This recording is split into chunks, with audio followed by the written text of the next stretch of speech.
guys and girls, and welcome to episode 164 of the F.Reality Podcast. Grab your pumpkin lanterns and your Halloween treats and settle down as we discuss this week's top VR news. We're going to be talking about our team experience playing the ghost hunting hit Phasmophobia in VR. Quest 2 surpasses Facebook's expectations. I give you the details on some juicy new graphics cards from AMD. We discuss PlayStation's plans for PSVR 2, or maybe lack of them. And to round up the show, Zimmer's got some new releases for you to look forward to next week. I should also say happy Halloween to everyone. I hope you're all keeping safe and well, and thanks for joining us on this week's show.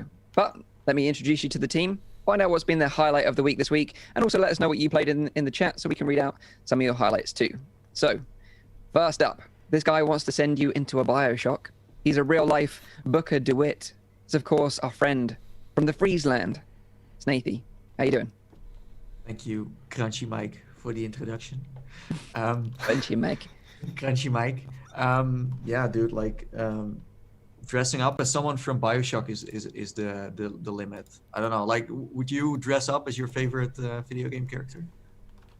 He does it every day, right? Max Payne. Oh yeah, Max Payne. Yeah. Oh, you know, when we spoke about that last week, I don't know, like everyone is of course listening with us. You know, data is everywhere. So I got a recommendation on my phone of like the Max Payne Hawaiian like shirt. I was like, no way. Yeah, I did because we spoke about this whole thing. I don't know why, but I got it. I was like, oh, this would fit you well. It looked nice. It was like a replica of like the one in the game. Yeah. So next it's time, like a legit brand. Yeah. So next time you're gonna actually dress up as Max Payne, okay? Next show, Halloween episode. Show. No, the next show. Next Halloween. Next Halloween. Yeah. That gives me plenty of time. Yeah. No, I'll do that. Yeah. That's gonna be fun. But you keeping well? You good? Yeah. I'm a little spooked, but besides that, Yeah. I'm fine. I actually want to talk. Well, look at my face. I mean, that's all you need to know, right? It's like I've seen a ghost every day. True. A few, actually. But yeah, I don't know. Like, I wanted to, of course, talk about Phasmophobia, but we're going to talk about it later. That was definitely my highlight. But instead of that, like, I just wanted to quickly, like, talk about Halloween stuff. I don't know, like, any recommendations for Halloween movies to watch? Halloween We're going to watch Us tonight. Us. Yeah. It's on my list. That's on my list. Tell me if it's good. I haven't seen that one yet. So yeah, that's meant to be good. Is it linked to the other movie called Get Out? I think it's the same director. Right. Yeah, I don't think it's it's a continuation of the story. It's not like a sequel or anything. No. Okay. I don't know what the movie is about, of course, because I always try to avoid trailers and you know, those kind of things. So I don't know what it is about, but I don't think it is a sequel. Maybe the chat can help that out. Yeah, there's a lot of good horror films out there. I think The Ring is still one of my favorites in terms of really scary movies. The original Ring. The original one, right? Korean one, right? No, even the remake I found pretty scary. Oh, okay. I find the original one is like one of the worst still. Like, although the worst is probably The Grudge. I think I would the original Grudge. Grudge, yeah. So you're looking to get spooked this Halloween, Nathan? Is that what you're looking for? Maybe. As I said, I started with Amnesia. I finished that. Now I'm like, hey, what kind of movies can I watch? I'm really in the mood for like A Nightmare Before Christmas. I know it's not a scary movie, but my God, is it good? It's on Disney Plus. Yeah. It is on Disney Plus. It is. It's amazing, and it's like this certain feeling you get when you watch it, and the music is so good as well. It's like I still think it's genius that you can mix up Halloween and Christmas together. That's like that's genius. I never thought it would be a thing, but. Can you sing us one of your favorite songs from the movie? Sure. This is Halloween. This is Halloween. Halloween. Halloween. Halloween.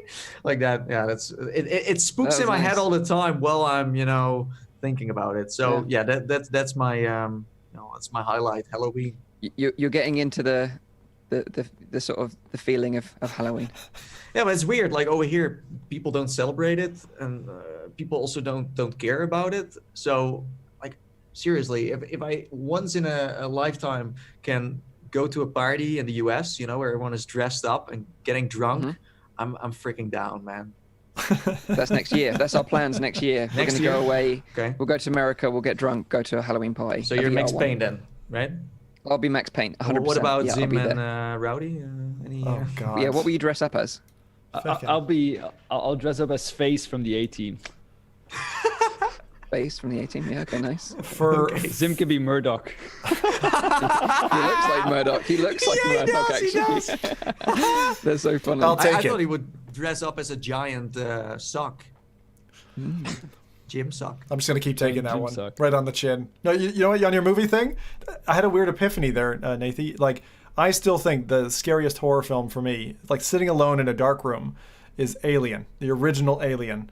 And it's weird because like maybe the best VR experience to scare your socks off is maybe the first third or 2/3 of Alien Isolation. Like both of those are really good ways to get scared.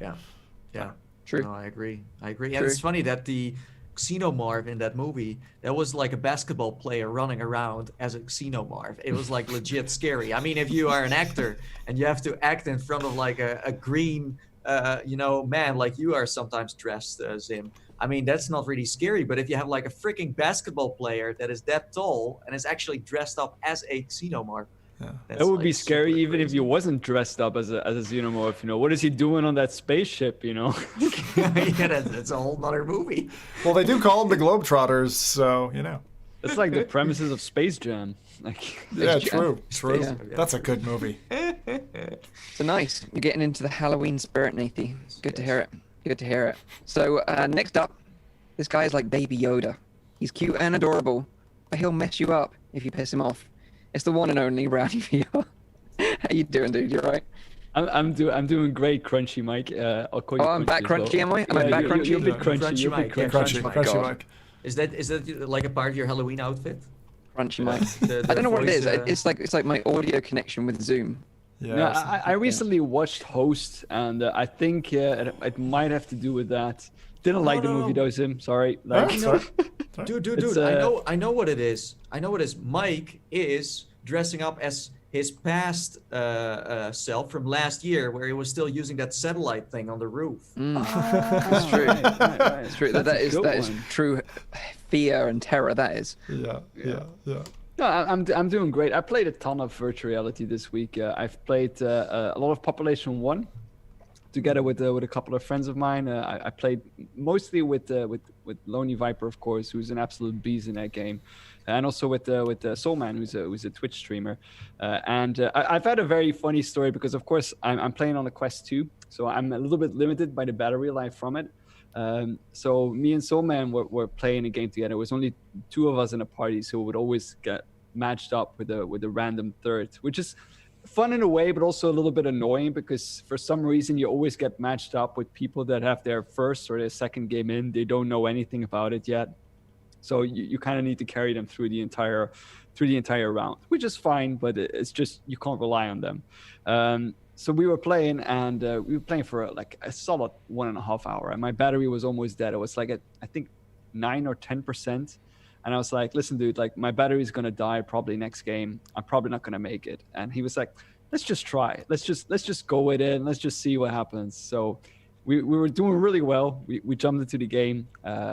We started playing. We took out 2 full teams already. It was going really well. There was only 1 team left. We got to the end of the game. We started, they came towards us. We were in a very good position. We took one of them out immediately. We still had 2 people left. And Soulman was firing on one of them, but I think he got shot because at the moment that I literally shouted, "I got him!" and then I heard this. Oh God, no! And my battery just went like.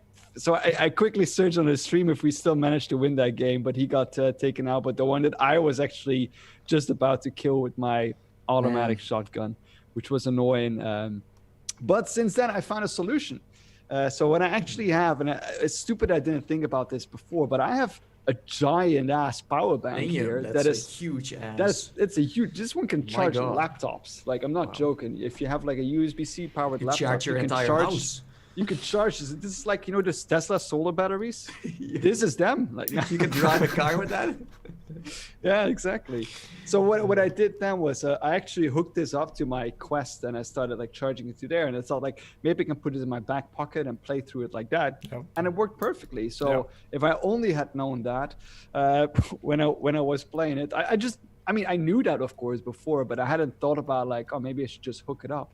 And it actually like charges my Quest in the positive numbers, so it actually doesn't just decrease the going down, but it actually increases the battery percentage. I use that same trick, and it works great. Back pocket, cable going up to the headset's not any heavier. The weirdest thing though, and I wonder if anyone else has this, and Rowdy, you can tell me, does your headset then stay at 77%? It's like the 666 of the Quest 2 for me. I don't know why. It's always 77%. I don't know that yet, because I actually plugged it in straight after that. I lost that game. So it was like, I think because I've been charging it for like 10 minutes, it was like maybe like 11% or something. And then by the time that we finished, it was at like 40, 45%. Well, let me know. I'm keen to know. That's impressive that it can charge it as you're playing, because I think I've struggled to find a battery back that does that. Like it's normally like if you're charging and playing at the same time, it still sort of slowly decreases. Yeah. But mine was definitely going up. It's an Anker. I don't know I can look it up what the exact amperage is of it and the Anker house brick. The amount. But it's heavy as well. This one cost me well over €100 when I bought it. Wow. So I can charge with this, I think my phone like 8 or 9 times. So it's quite nice. It's quite some battery power in this one. Cool, nice. Is my audio still rubbish, by the way? It's in and out, Mike. It's just one of those things. I don't have to deal with it for the show. It's like about 50% of the time. It's probably not the audio version, so that might. Yeah, if you're listening to the audio version, you won't hear any of this nonsense. Okay, so people are saying it's better now anyway, so let's roll with it, see what happens. Yeah, just quickly talk until it comes back. Just if I talk really fast. Yeah, before it comes back. That will fix it. Okay. Go. Next, this guy will keep you on your feet. No, not on your feet. Next, this guy will keep your feet and ankles warm whilst you work out. We couldn't be without him. It's Jim Sock 5. Oh, for fuck's sake. Yes! Yes, we did it! As of course, VR streamer Zimtok 5. How you doing? Oh. You good? Yeah, I love these nicknames. Keep them coming. They're great. I can see in your face that you really enjoy it. Zim. Oh, that we know. So much love. Just passion. It's been a good week. This week I took it on myself to absolutely flake into SideQuest, because I kind of had been away from it for a month or so, with all the kind of standard stuff, and was like, what have I missed? And so I went to the SideQuest database, and I backed up the dump truck, and I just loaded it up and dumped it all over my Quest. So went through about 30 different titles. Found some really cool ones that I wanted to mention. So I'll just mention 2 now. One, because I can't talk much about it, or I'll ruin the supplies. Which is, like Accounting Plus, right? Or Accounting Plus, like that kind of humor. Well, there's an indie title called Camp Marshmallow, and it has, I'll call it, Accounting Plus style humor. It's pretty short. It's very sweet. Of course it is. It's marshmallows. But it is just Zim's kind of humor. So if you're into that kind of thing, go get Side Questing Camp Marshmallow. And it's free, I take it. It's free. It's a free one, yeah. Everything that I'll talk about is a free app or demo or something on SideQuest. The second one that I wanted to talk about, which really surprised me, and I'm going to end up playing a bunch of, I think, is an app called Beatsmith, which has a terrible name. I think it's an absolutely awful name. What do you think Beatsmith is? You guys got any ideas? Making beats. It's like Beat Saber, but you have just anvils that you need to go like. Exactly. I reckon it's more like you've got a neighbor called Mr. Smith who's like a real terrible neighbor, and you're like mows his lawn on a Sunday morning. He like keeps you up at night playing loud music, and you go around there and you just have to beat the crap out of him. Yeah, or that, or a combination of the two. I'd play that. Devs get busy. It's a drumming. It's a drumming game, kind of like a Rocksmith or something like that. That's probably where they took the name. I think the name is terrible. Dude, how many drumming VR games have we had, man? Like, there's a few. Crazy. That terrible orc one where you're beating the drums and then it's moving you. Where you walk around is like a locomotion system, right? Terrible. This is actually really good. The reason I'm saying that is so you're sitting in front of like a realistic drum kit, and then you've got notes that are flowing at you in the same way that you're used to and accustomed to now in Beat Saber. And you really, with the kind of heavy repetition on the drum kit and the various types of cymbals and stuff, you've got to keep up. The music is really good. The way it functions is great. And what I found was I just had an immediate appetite for more drumming. And I really appreciate what drummers do, because damn, that's actually a lot harder than I thought it was going to be. So it kind of reminds me, do you remember when you played Audica for the first time and you felt that skill gap between like what Beat Saber requires of your human body and what Audica requires in terms of how precise you have to be?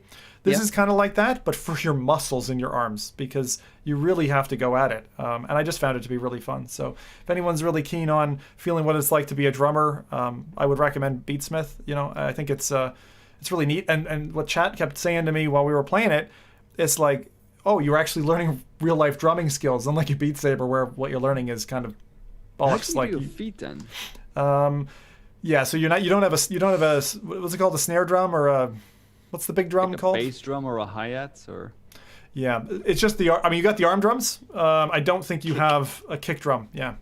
Can't sellotape a controller to your foot and just pretend. No. Maybe That's in the future. I mean, I drummed for like a little while. Like I wouldn't be able to do it without using I would be able to do it, but it just wouldn't really sound like a regular drum, because both the hi-hat and the kick drum are so important in the whole drum kit sound. Yeah. It might be there, and maybe they've converted it into a I don't know what you call it again, kind of like a cymbal or a regular drum just out in front of you, like a platter. But yeah, I just want to say again, like I love SideQuest for what it is. It is such a cornucopia. I mean, initially you probably look at the steps and go, oh, that's kind of a pain in the ass to set up. It's not really. It's like half an hour's work to then open up these doors to some absolutely amazing apps and experiences. So T for God, for instance, had an update this week as well, which I have yet to check out in full, but they've kind of changed the game loop. So for those who are T for God fans, check that out as well. SideQuest, nice. Do it if you're new into Quest 2 and you're like looking at the store, you've bought everything you wanted and you're a month deep in your Quest 2 and you're like, I want more, then go to SideQuest. Yeah, nice. Solid recommendations there. Also keep me updated if my mic sounds terrible. People are saying it's good. People are saying it's bad. Hopefully it's good. So if you don't know who I am, my name is Mike from Virtual Reality Oasis. But before I get into what I played and my highlight of the week this week, let's find out what you guys in the chat have been up to. Yes. So we have Joshua Johnston, who has been playing Phasmophobia, Onward, Population 1, and Carnage Chronicles. That's a great co-op title, by the way. So if you're looking for a game to play with your friend, I think, isn't it an RPG in a way? I think so. Maybe you need to look it up, but it's a hidden gem for sure. Then we have Bato UK, who has played Elite Dangerous, GTA 5 in VR, of course. Duh. I mean, Pancake, boring. And you're some mood this week, Nathan, I swear. And yeah, true. And he got some practice in for Zim's race day in Assetto. So oh yeah. Can you win anything, Zim, or Pride? Zim points. Yeah. Zim points. I like that. Rip Zim points. That's a dead system now. Yeah. And then we have Person, who has been playing Half-Life 1 on Quest 2. That's neat. Half-Life 1 on the Quest 2. That's SideQuest mod. Yeah. It's good, actually. Yeah. And pixelated headcrabs are actually really scary. They are. True. It's weird. And Mike is also starring in this game. And then we have Mr. 88, who has played the 4 brand new GoldenEye 007 mods for Half-Life Alyx. Must play if you are a Nintendo 64 fan. So cool. Very nice. Game. Are you guys GoldenEye players? Because I was. Holy hell. I never totally owned it myself, but like whenever you went to like a friend's house, you know, that was the thing you did for the rest of the evening. Always. What was your given we've had the unfortunate news about Mr. Connery passing away on this Bond theme?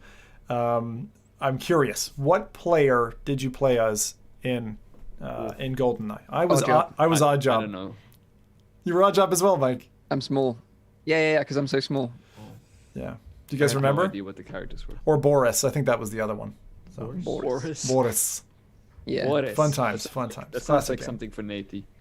Boris. Yeah, that's my character. So let's get into my highlight of the week this week. So my highlight of the week this week was Blair Witch on Quest 2. I didn't play it in the comfort of my house. I decided as a challenge I would go out and play it in the dark, cold woods, which was probably like a terrible idea, really.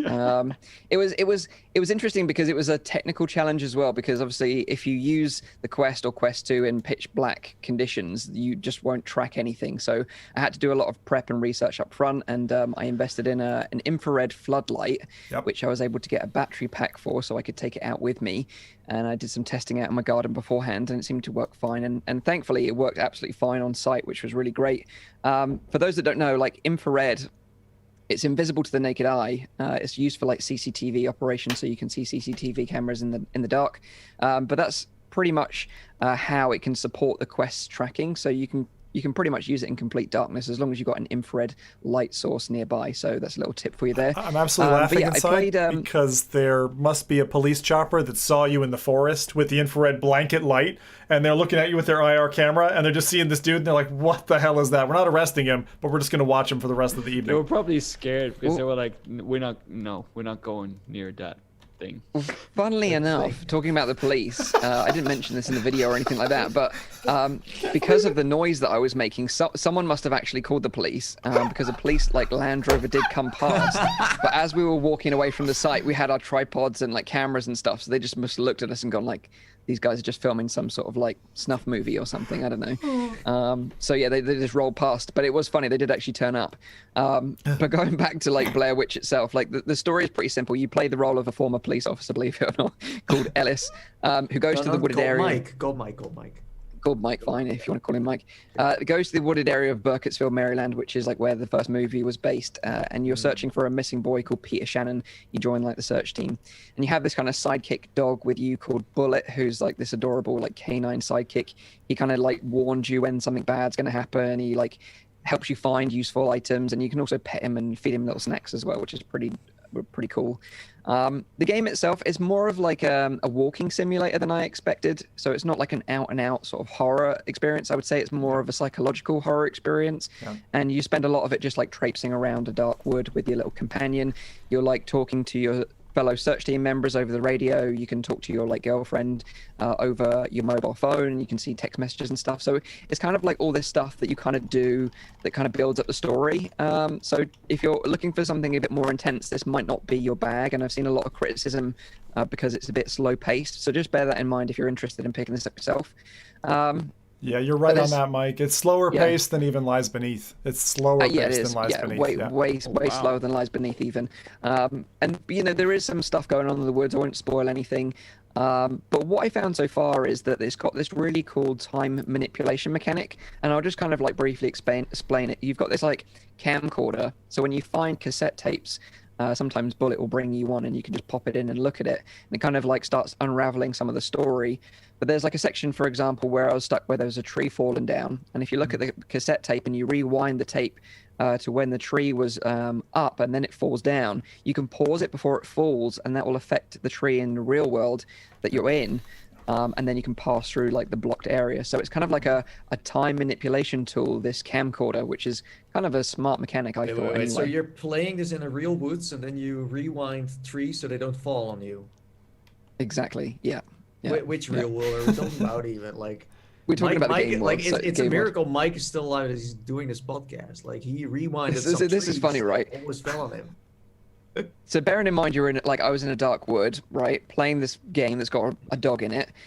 Like near the end of my play session, like an actual dog sniffed me out and like jumped up at me, and I genuinely almost had a heart attack because like Wait, I thought that was with a cameraman. A friend of yours. No. This is just random stranger's dog.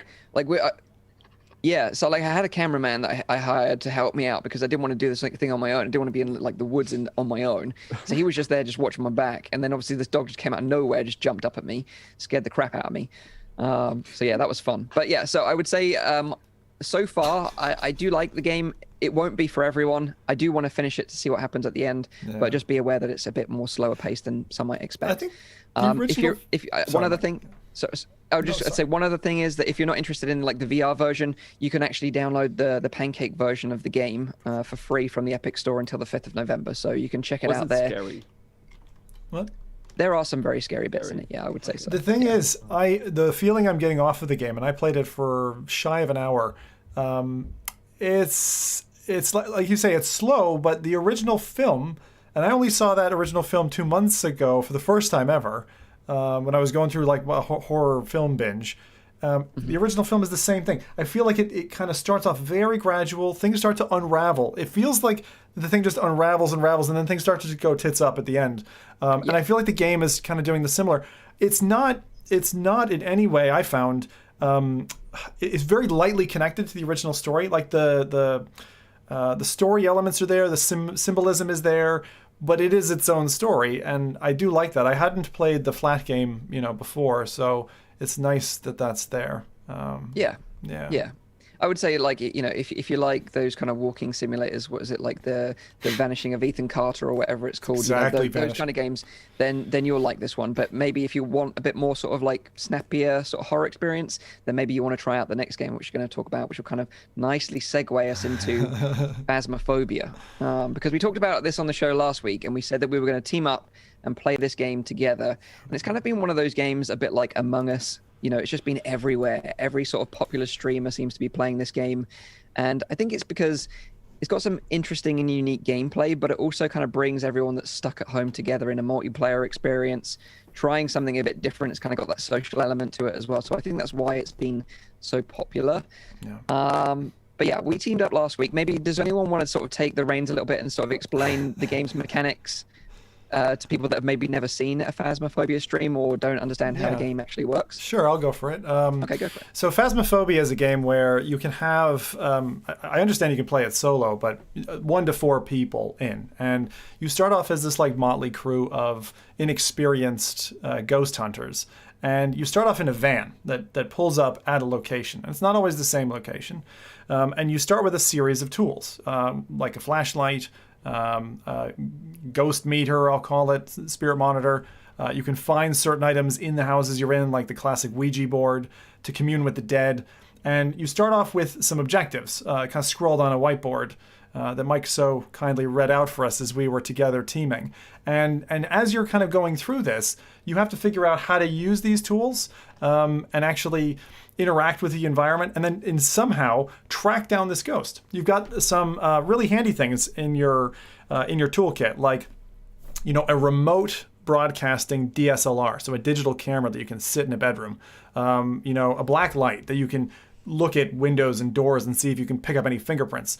Thermometer, digital thermometer to see is there a ghost present? Has the temperature dropped? That kind of thing. And when you're all together, normally you're trying to communicate back with either 1 or 2 people who are back in the truck, kind of like monitoring, like a police vehicle outside. And so we did this, and we got into this little starter house and stuff. And there's a variety of different levels. Some of them, I think there's a later level called the Asylum, which is meant to be absolutely horrific and very different from the environments that we were in. Then there's like a barn, kind of a farmyard, and we were in just kind of a domestic house.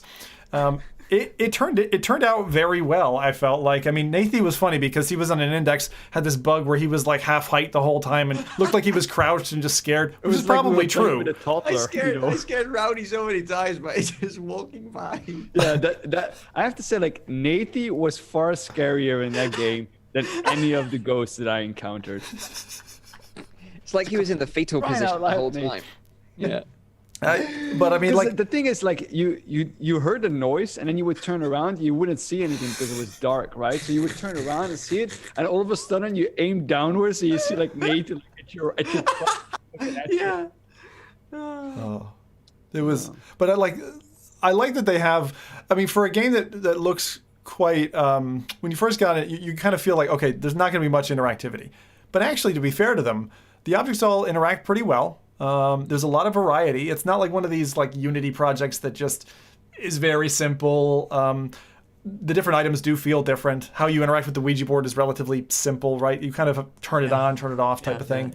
Yeah. But I I think party system. You know, the thing that I found really interesting is, you know, as you're wandering around the house, and I think Mike found this out first. By the way, chat and Twitter were right. Mike bit it first, then Nathy, then me. Rowdy made it through, totally unscathed, the bastard. Although I encountered the first ghost, right? Because since you guys were in the van looking at the camera, she jumped on me.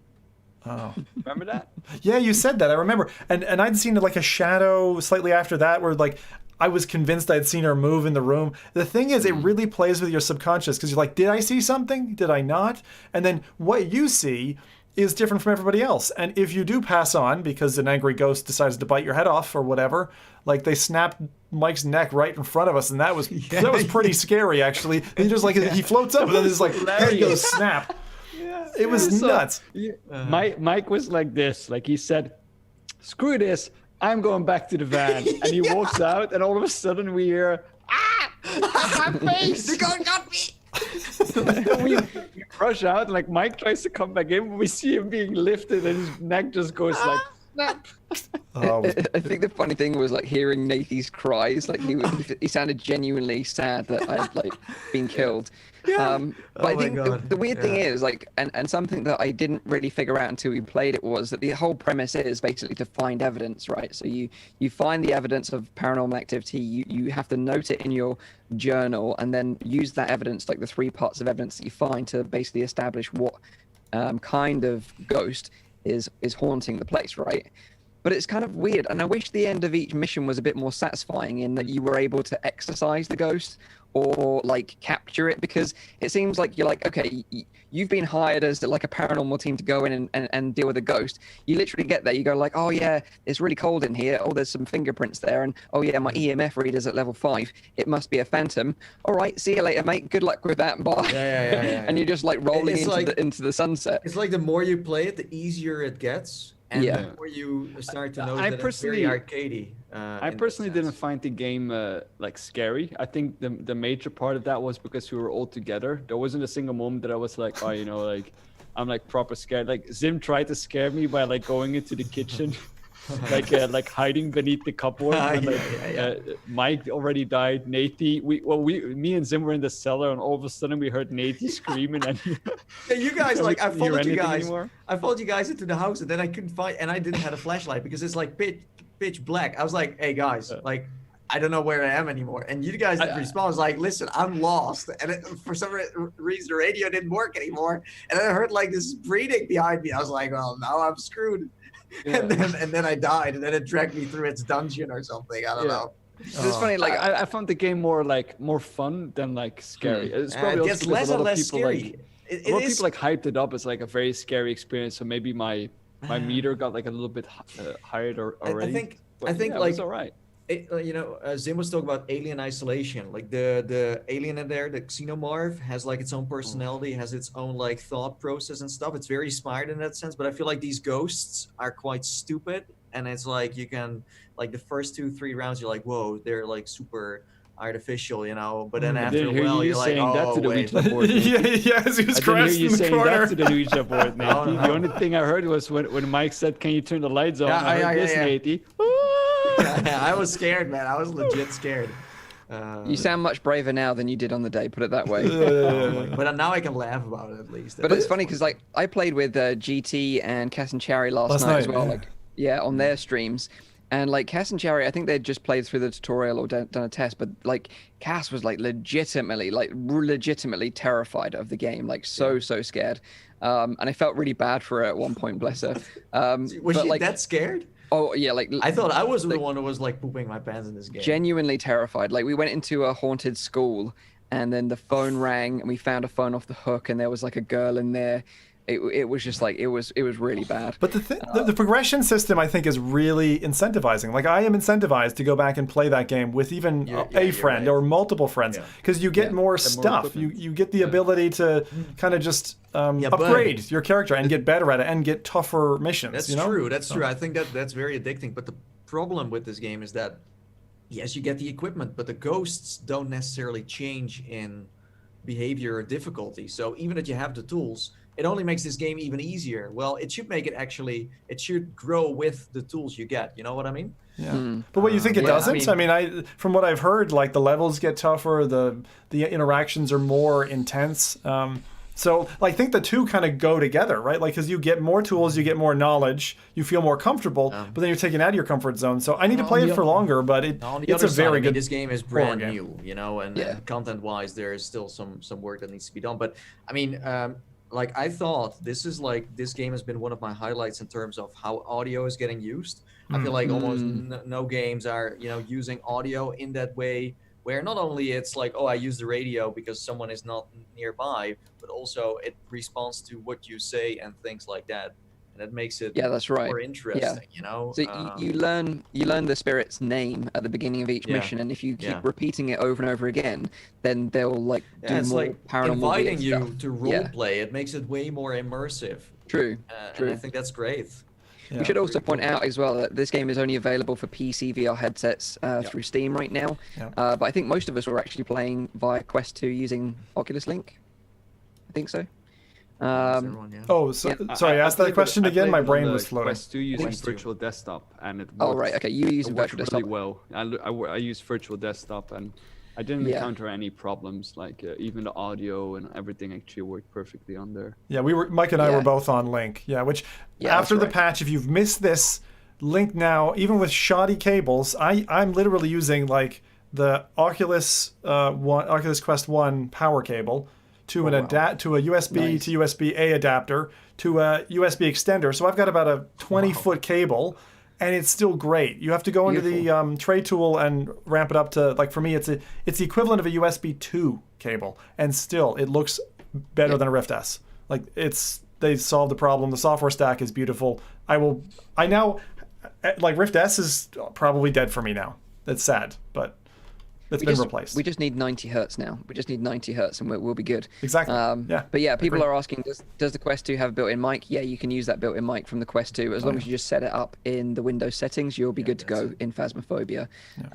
If you're interested in picking it up, it just had an update this week, which added live support, so that could make for some interesting mixed reality content. And the game is currently 10% off on Steam during the Halloween sale, so you can pick it up for just under £10 or around $13 US. Yeah, but we'd recommend playing with friends. That is a must. With friends. I mean, like with strangers, it's like super random. I even heard people hacking into it, you know, and being like they could turn themselves into ghosts and stuff and fly around. I heard that as well, actually. I still want to see like live chat interactivity, like their ability to flick lights or switch ghosts. We've seen that a few times. You did that, Zim. You played like last year. You played this really bad Ryko's Fragments. Ryko's Fragments, which has been updated since. It's a year since it. But I wasn't like they really tried hard that you'd have this web app. Like in the chat, they were like they could trigger like every 5 seconds like jump scares, and Zim was like in his house and like the jump scares came from everywhere because the chat was just spamming him. Yeah, it wasn't very convincing in that, but I think that if they tag that on here, it could be a real. I mean, it's already been I don't want to say system seller, but it's been sold by the viral nature of it, the social side of it, the fear factor. So everyone gets talking about it. But I really think that Phasmophobia could do a really good job if they tied into chat. I think what would be a cool suggestion, for example, when Mike got grabbed, that we could maybe like grab him back and try to like wrestle him with the dead. Yeah, that'd be cool. Like something like that. That would have been making it even like the role playing or the experience a bit more intense. I just want to get my proton pack out and just start blasting the thing and then get it in a trap and then like don't cross the streams. Well, this is the other side. Like, don't you feel like there's a span here for a proper. We've said this before, but a proper VR Ghostbusters experience that takes it seriously. You know how Squadrons has done, like for Star Wars. You want them now to like listen to the sounds coming out of all the different content creators and just the community at large playing VR games in Phasmophobia and listen to it and be like, right, let's put a sack of money on the table, let's put this thing together, get the IP sorted, and actually make a decent Ghostbusters experience. Yeah. It's actually like #1 in the Steam charts right now, so it's obviously doing very well. So I'm sure we'll see more Phasmophobia over the coming weeks and months. But yeah, definitely recommend teaming up with some friends and trying it out now, just as a fun experience together. If you look at the game from, let's say, the mainstream gaming market, it's a very simple concept. It's not the most mind-blowing title, but for when you play it then in VR, and with the VR industry making almost no co-op stuff. it's like you just like this is instantly so much fun, and we're like, where is the rest? We want more of this, and we have ideas, whatever. Well, these devs made it as a pancake title and just added some. Well, it's VR support, let's say like that. But you know what I mean? Aquarizin says, "Get the dev on the podcast." That's not a bad shout, actually. Maybe we could reach out to them and see if they'll join us. We'll see. Good suggestion. Thank you for that. So that is Phasmophobia, like we said, available on Steam, but playable on Quest 2 using Oculus Link. A lot of fun with a group of 4 friends, if you're up for it, especially during the Halloween season, for sure. The next bit of news is about the Quest 2, as this week Facebook had its Q3 earnings call, and the transcripts of these calls are made public. And during the call, Mark Zuckerberg sort of touched on the Quest and the success that they've been experiencing with it just recently. They said, this quarter, we also took major steps forward in building the next computing platform. We launched Quest 2, our most advanced virtual reality headset, right in time for the holidays. It delivers a real sense of presence, like you're there with another person or in another place. And we've worked to make it as accessible to more people as possible. It's lighter, faster, has a sharper screen, and a new price point of just $300. Pre-orders have outpaced the original Quest pre-orders by more than 5 times and have surpassed our own expectations. So that's pretty good coming from Mark himself saying, that... Yeah. 5 times pre-orders of the original Quest, and we know, of course, that the original Quest was a huge success, and we thought as much with the Quest 2 that it would be more popular. But I don't know about you guys, but I've seen the Quest 2 advertised in more places. I've seen more sort of like tech YouTubers and streamers talking about the Quest 2 over the original Quest, and in a positive light as well. Like even mainstream media articles generally tend to err on the positive side when it comes to reviewing the Quest 2. So I don't know if you've seen that as well yourself. That the general public has no idea what this device is. Since I guess today I did a little test on like a Zoom meeting. I pulled it out and I said, "Do you guys know what this is?" And like the only guy who had like some experience with like some technological stuff, he said like, "Oh, is that like the Google Glass?" So, oh god. Oh yeah, I mean, still like no idea about this kind of headset. Like definitely, I'm talking general people. You definitely need to be interested in tech, even if you are just a gamer. I don't think you're necessarily knowing what this is, but if you're like specifically interested in technology and new gadgets, then you should know. But you will. Right. And this is the thing. This is what they're going at. Like I definitely see Facebook. They're throwing money at it. They're throwing quests out the door at various, verified YouTubers and that, and you can definitely tell they're trying to attack it from the kind of tech side and social to get it into people's hands, eyes, ears, so that when we go through, they're not just aiming for the Christmas sales. I think that they're aiming to kind of make this the thing that people talk about come January, February. Well, that's going to be the interesting part for sure. They're also official partner of the NBA, and NBA is something that not tech people are only watching. So they're like throwing insane amounts of money everywhere. I think especially in the US. I haven't seen much in Europe here. Of course, the internet has ads across the board, but I haven't seen TV commercials or let's say media stores or anyone advertising it. But I think in the US, it's like pretty freaking crazy how much money they spend there. Yeah, for sure. Like I sometimes wonder where they spent. Like for example, the NBA again. Like I mean, of course, a lot of people watch it, but like a target audience, I'm always wondering like why don't they invest more in, for example, getting a huge tournament going on into the esports scene and get like people that are maybe not really interested in going into VR to get interested into trying at least do the VR esports. I'm wondering why they're not investing more in that kind of field, because they're still going for the average, or they're going for the average Joes that don't even know what esports are. Exactly. I think they're spending money across the board, like in multiple different ways of marketing, like definitely. And like seeing people like big tech channels talking about it, or like Austin Evans, like he was talking about it the other day. We saw PewDiePie streaming Population 1 the other day, which was pretty incredible. On the Rift S, though. He was doing it on the Rift S, but he had a Quest 2 in the background, so he does have the hardware. Just a question of whether or not. The thing is, if you was a traditional streamer and you've been traditionally streaming games for years and years, like getting into the complex problems of streaming VR. Like, it comes with its own issues, right? It's not easy. It's not easy. This is a lot of people underestimate it as well when they try to go at it. They're like, oh, I'll just get a VR headset and I'll just bang it together and all this kind of thing. And it's getting easier. That's absolutely true. I mean, but nowadays I think, but. Yeah, but I think if they would spend money, I think a lot of people find it very hard to even share content with this thing. It's not consumer friendly at all in terms of recording or sharing. And they should any improve platform. that, especially if they want, because a lot of people, like, for example, watch PewDiePie stream, and they go like, "Oh, this doesn't look good.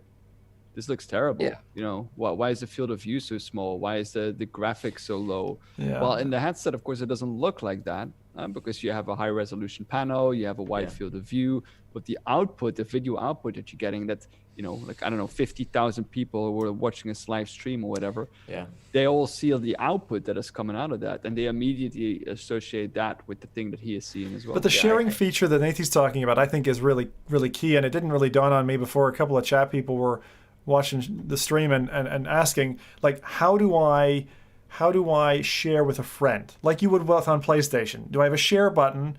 Can I just push Facebook?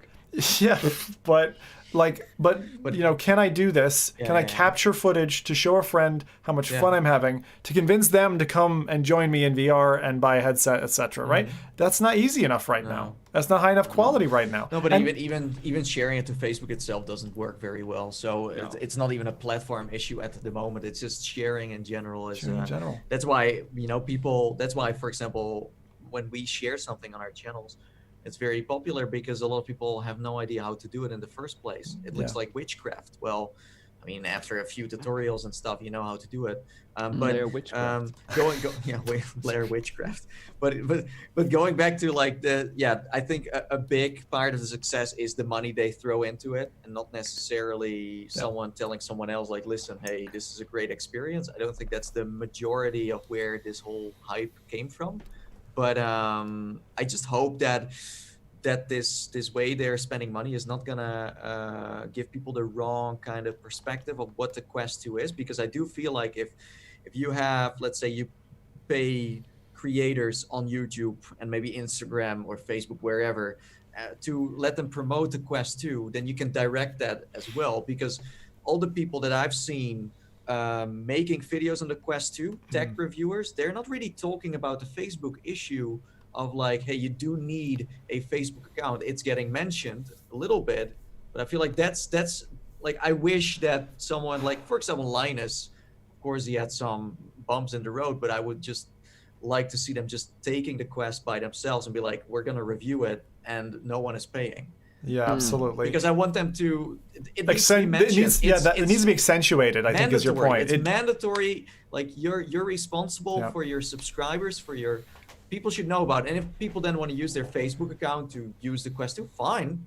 It's up to you. It's your decision. But at least, and I feel like with so much money rolling into that, you kind of get the wrong, like, I don't see it in the advertisements on just, you know, the ads, but I feel like the videos or the opinion-based things, that's a little bit of a problem. I don't know. But the expectations management here, I think, is also important because from what I've seen marketing-wise, they are pretty much focusing gaming. But if they start pushing it more as just general tech, like you would a mobile phone or a cell phone, then people are going to have expectations about what that device can do without even researching it. This is what the way consumers act, unfortunately, is they'll just pick up the product, expect it to be able to run Google Earth standalone or whatever. And actually the ecosystem for non-gamer content right now on Quest is not easily accessed, and there isn't a lot for it. You know, if you're not a gamer, like, you know, would a scientist pick it up? Would a poet pick it up? Yeah. Would a teacher pick it up? But even if someone is a gamer, like someone came by this week who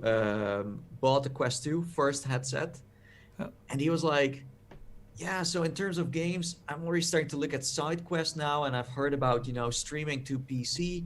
Like, getting that interest that quickly in these other shows the library right now, you know, and shows what you can, because if you're like, the thing is, even if you are a gamer on Quest 2, you still have a certain genre you like, but there isn't plenty of that, you know what I mean? Yes, exactly. So if you like puzzle games, Zim, there aren't that many puzzle games on Quest 2. Yeah. If you like shooters, Gadgeteer. well, you can have fun for the upcoming years, but you know what I mean? So it depends on what you like and what you're I interested like that it has outs. That's the thing. Like, if I'm glad that we're now at Quest 2 and it has outs. Like, you have an out. If I've got a PC or a laptop, I can hook it up with a cable and I can actually play some stuff. And if I really want to tinker, I can go side questy. So you've actually got these two like platforms, one of which is hooked up to Steam, which massively changes what you can play. It also gives you the wider Oculus Home library, so maybe it's more like it's like three river deltas that you can feed from. But if you're just looking at the standalone product, it's limited. It's limited. What I'm just saying is that I think it's awesome news that it has been doing so well and that it exceeded expectations. But the hardware is very good, but the content is definitely a problem, and it will only get bigger next year. They haven't had a roadmap, and people have been. Because I've been talking about this before, also on my Twitter account, and people say like, no, but we get Star Wars, Vader, and we get Metal, and we get this. I'm like, that's a handful. You need to we're talking about the bigger spectrum, like the longer road, and that's something no one knows about. So you're buying into hardware, but where the heck is the software? But certainly, like seeing the success, from what we've heard, is because developers have also shared the fact that they've seen like a 10x in terms of sales after the Quest 2 launch. But what I think we're going to see, hopefully, is that other developers see that as a great motivation to start making VR content, and we have more original developers jumping on board, sharing some interesting and new IPs, and the content grows. Because I feel like certainly on the PC VR platform, like it's a bit stagnant right now.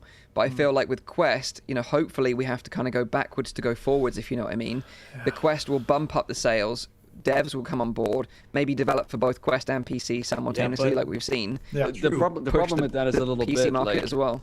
The problem with that is a little bit like as a developer, would you at this moment, considering the past guests that we had, develop a non-gaming something on Facebook?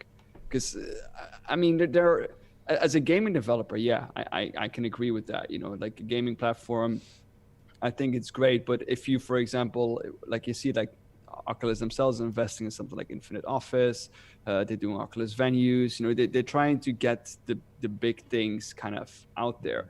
As a developer at this point with a great non-gaming ID, I don't know if you would still be so convinced in getting into the platform that Facebook is providing. That being said, though, if you jump on, for example, Population 1 and you ask people, what headset are you playing? Everyone says Quest 2. Everyone is playing on Quest 2. Even if they don't have one. Quest 2, Quest 2. I'm a cool kid. Like I think you're right, but then there is still this thing of like, is your game getting approved or not? Are they letting enough content in there? Because I think that's a problem. They really need to loosen it up, because again, like there are things on side quest, I'm like, that doesn't belong there. It should be on the main store. What the heck's going on? And then also something that I've seen a lot happening on also the Quest 1 is that you have a lot of great games in the oven. They're ready to go. But what does Oculus? Because Oculus is usually in charge of when developers launch, and they just throw them all out. In like a week, they do everything. I'm like, you need to stretch it out and be a little bit more careful with what you launch. Because then you get these dry seasons. Because I don't know, after December, it's January again. And January is always like kind of those months where it's like, is there still something to play? I mean, what the heck's going on? So I don't know. I'm a little bit skeptical on the whole content side of the Quest 2, man. I don't know. I think as well, like for us, we got to also reflect the fact that for us, we're in quite a unique position that we play practically every game that gets released. Whereas, if you're just jumping into the platform, you've got like such a huge library of content. But I'm now talking. Time. Yeah, true. But it's the back catalog. But I'm talking about like using the Quest 2's power now to really create something like The Walking Dead Saints and Sinners, where full single player, no more party stuff, like true games that you can remember. Console. Well, I think what you're saying is like, give me some of this like 10 to 30 hours I can sink my teeth into, really invest my time in it, right? Sing the praises to my friends and stuff like that, and really carry that IP then forward to maybe a subsequent title. Like what we're basically saying is VR's been stewing for 6-7 years now in this new rebirth. Like, it's time that it becomes a console. And I think, Quest 2 really has an opportunity to become that. And what Nathan said for now probably 3 or 4 years, and I agree with it, is that there is no, as a consumer, public release schedule, a pipeline that shows you where we're going. Like, what can I expect in 2021? We have less than 10 titles, I think, in 2021 that we can look forward to and say that's coming. Well, even this year, if you just look at it, like how things have been communicated and what came out. Well, 2020 is different, but the thing is, of course, with the pandemic. But I'm just like, the hardware is cheap, but as a consumer, if you want to keep people hooked to your products. And if someone every month is already telling me like I'm a little bit bored and I want to use side quests, there's something wrong with your whole library. And you know what I would do if I was Oculus? I mean, where did Beat Saber come from? It came from a jam. It came from a dev jam. Like, it is really important that Oculus Start, which we haven't heard the term of in quite a while now, they need to be flooding that with cash. They need to be getting like university students playing with the dev tools, getting stuff. Well, if it has to be exclusive to the platform, fine. But get those new germinating ideas, fund them. One of them is going to spring wings, and it's going to sell your system in the future. I mean, that is exactly how John Carmack started. Yeah. I'm like I'm totally down for game jams, but they're not even necessary because all the game jam stuff is on the freaking side quest store. Put it on the main store. I don't see the problem.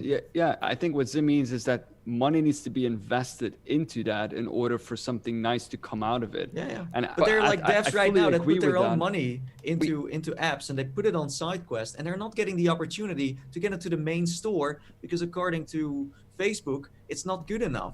Well, we do know that Oculus is still investing into Oculus Start, which is their funding program.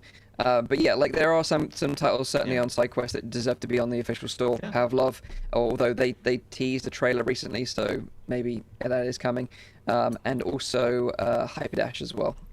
I don't want to be the party pooper. I think, as I said, it's great to see that it's exceeding expectations. But for me, content-wise, it's not exceeding expectations at all. It's the hardware that does it, not the content. Yeah, the number. I'm with you there, Nathan. I think it's a big applause on the sales. I think they're going to go steadier. They're probably going to get to the point where when Zuckerberg makes a mention like that, what that means is expect the thing to sell out in the run-up to Christmas. So if you've been teetering and you're like, maybe I'll get one, don't wait too much longer. I'm surprised they actually haven't sold that up to this point.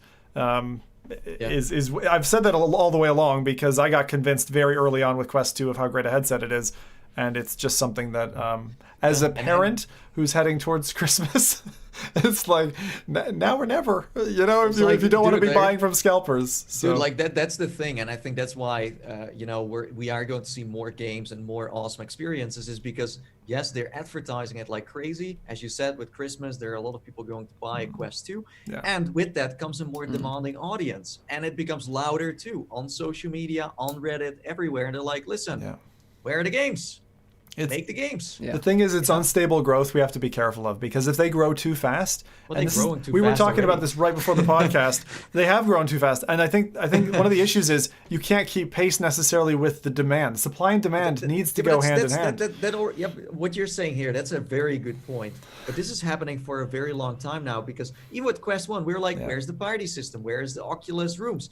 It's not catching up. So the hardware and the popularity is not catching up what people can actually experience. So I think that's a very good point. People in the chat are saying that's a good point that Facebook has the right as well to guard the quality of their store, of course. The problem is not, I think, that we have with low quality titles hitting the Oculus store, but it's really high quality titles like the ones that we see on SideQuest that get massive amounts of positive reviews that are not allowed on the Oculus store for a reason that is, well, we don't know the exact reason, of course, but in our opinion or in the developer's opinion, it's not really a valid reason. Well, hopefully when they take more control over that will change. I can't wait to see their tools out. I think we need that. We need that sooner. Just make those outs from the Quest 2 more easily accessible and reliable, and you're going to please your consumers. Because I think Nathan made the best point here, which is just when you get onto a platform, particularly if you're not accustomed to VR, it might not look like a cornucopia of options because you're like, I just want to play puzzle games. Like I don't want, so I've got my Cubism, I've got my Gadgeteer, I've got my Gravity Labs. Like what more do I have right now to play? it looks very limited from a categorical, view. So I mean, I know that maybe I'm different, but I know that when I bought my first Xbox or my first PlayStation, whatever, back in the day, I bought that entire console because of the hype around one single game. For example, with Xbox, there was Halo. That was the only reason why I wanted the Xbox. And then later I looked at what else can I play? But I already had bought the Xbox. Good point. Then. I don't know if that is maybe Oculus' strategy as well, to deliver in each category. Of course. One very, very solid game. They do that all the draws time. people in. Can for example, Population 1 or Can we ask chat that question actually? Because I think that's a really good thing to sample on it. I don't think I've heard a public opinion on that. What drove you to buy your Quest 2? Give us one answer. What game it was? It could be a game. It could be a feature. Someone might say hand tracking. From my experience in the past week, I've heard a lot of people playing Population 1 saying that this was the game why they bought the Quest 2. But that's very clear. Like Oculus, Facebook is always doing those marketing strategies. That's why they, for example, made Lone Echo. That's why they made Arctica 1 and Wilson's Heart and The Climb and things like that. All these games, they were constantly pulling people. Even Marvel's Powers United, they were constantly advertising that at places like, oh, buy it with the Rift this. So they're always Star Wars, the new Star Wars game. That's one to get people buying the headset. I'm going to read this out because screen door effect, flexibility, Racket NX, wireless, comfort and wireless, XR2 screen. Yeah, screen, fair enough. Beat Saber and Pistol Whip, the hardware, The Walking Dead. What else we got? Wireless. We're hearing wireless a lot. I mean, I think Facebook knows this. I wonder if that's wireless again. You owned a headset before. Yeah, of course. But our audience who's listening, these people are all in the VR industry for years. If you ask someone who's new, it's like, oh, this one thing with these sabers and I don't know. That's what I Saber Fighter. I bought it for Saber Fighter. But yeah, obviously we don't have official numbers still. I'm sure they will come eventually, but that's what we need right now. We need the official numbers to know how many they actually sold. We need Mike Verdue. Mike Verdue, where the heck are you, man? Like, I've been calling him for 2 years now in the distance, but still I don't hear anything. No echoes. Maybe that is a problem. You're scaring the guy off. He's very timid. But sorry. From what Oculus and Facebook are saying, it's doing very well, and hopefully that will reflect in developers coming to the platform in the future. That's our hope anyway. They bought it for Beatsmith. How's my microphone now? I've been playing around with it whilst you guys have been chatting away. Still on and off. Yeah. I don't know what the heck's going on. I think it's more connection. internet related. Yeah. Because I certainly can't hear it in my headset. It's definitely internet related. How is it down south, Mike? Do you have storms? Because up here we've got almost hurricane weather. Stormy. Yeah. Yeah, that might be it. So maybe it's the rain. That's it. Yeah. God damn you, rain. Right, last bit of news this week comes from AMD, as they just announced their brand new lineup of Radeon 6000 series graphics cards to compete with NVIDIA's new 30 series lineup. So did any of you guys buy one of the new NVIDIAs, or are you looking to buy a new Radeon? Not yet. No? I wouldn't touch Radeon with a 10-foot feckin' pole, Mike. Sorry. AMD, no. Why? Tell me why. Drivers. Driver support with AMD for years has been a problem. NVIDIA have me. I don't care if they're faster by 20%. Driver support has been beautiful for more than 10 years. I'm not moving back to AMD. I used to be an AMD guy for the money because you'd get the price performance ratio, right? But no, more bang for your driver buck. support. About Apple, and look now. So what's up with AMD? Like, isn't it usually like the in the long run the parts are just not holding up very well? I've never had an AMD card, and I've never had an AMD processor. It's like a either. negativity surrounding AMD for some reason, but the prices are great. I've had AMD cars. Yeah, I've had really good ones. I haven't played with them for VR. I've only had NVIDIA for VR. Okay, well, so here's the new cards. There are 3 new cards, so they all kind of go toe-to-toe with their sort of NVIDIA counterparts. So I'll just kind of detail them and give you the prices. We've got the Radeon RX 6800, which has 16 gigabytes of memory. It's $580 and it comes out on the 18th of November. We've then got the Radeon RX 6800 XT, which again, 16 gigabytes of memory, $650 comes out on the 18th of November. And then we've got the Big Daddy, which is the Radeon RX 6900, which XT, But again, it's only got 16 gigabytes of memory and is $1,000 US, and this comes out on the 8th of December. Some people are watching right now. It's like I have a $10 video card. It's only $6. That's a lot. Well, the reason why I say only is because this is competing with the NVIDIA RTX 3090, which is $1,500. So we're talking $500 less. Although it's got 16 gigabytes of memory when compared to the 3090's 24 gigabytes of memory. So it is apples and pears. But what we don't know right now is how these actually stack up in terms of real world performance in sort of like VR titles, and that's going to be the most important thing, right? Is like how these actually compete. Get them out there. Because one thing that I do know is that let's say you have an Oculus headset. I thought that most AMD cards, also on the website of Oculus, it says that most AMD cards are not supporting Oculus Link. They're all in red. Well, NVIDIA seems to be more in the green zone. So it's very rare to actually own a AMD card that was working with Link. But this new one is that maybe gonna solve that problem. Although we have Max Fernandez, who just convinced me to get a card as well, because apparently it's called the Rowdian 6800. Rowdian. What? The Rowdian. But interestingly, like Oculus right now, even today when I tested it, I fire up Oculus Home. It doesn't recognize the fact that I've got one of the new RTX cards, and it says your system isn't meeting the optimal spec for VR. It's not even on the list of like the recommended specs for Link. Well, you would think that they should, like, especially now with them promoting their headsets as PSVR, that you need to be on top of that. Yeah. Also, Guy Godin, sorry, I always say his name wrong, is in the chat, and he says AMD cards don't have great video encoders, at least not as good as NVIDIA right now. So that's a really good point as well. But you often combine that with the CPU from AMD as well, which tend to be multi-threaded as well. Previously, that wasn't the case, but according to Jay's 2 Cents tech channel that I watch regularly, he was saying that the new series of cards, that if you're using AMD cards with AMD processors, you will benefit from them, which wasn't the case historically, but that is the case now. So it's going to be interesting to see if we get any sort of real-world comparisons between NVIDIA and AMD in this new lineup. But one of the unique features about these new cards is that they feature a USB-C connector on the back, which they state in their sort of like, promotional material, will power head-mounted displays with just one cable for a modern VR experience. Now, don't get confused with Virtual Link. This isn't Virtual Link, but it is pretty much the same thing in that it's a USB-C port with a dedicated driver. So if your motherboard doesn't have one, you could use it to power, Oculus Quest and Oculus Quest 2 using Oculus Link. But although, like we said, we don't know what the performance is right now, because there isn't really any other headset on the market that can take advantage of this port yet, and that was the same case with Virtual Link as well. Like, there was an adapter made for the original Rift CV1, but we didn't see any other manufacturers jump on board with it, which was a real shame. But I do think partly that was probably because maybe the push is maybe towards wireless a bit more than being tethered. I don't know. I think personally seeing... Yeah, it's mainly DisplayPort right now.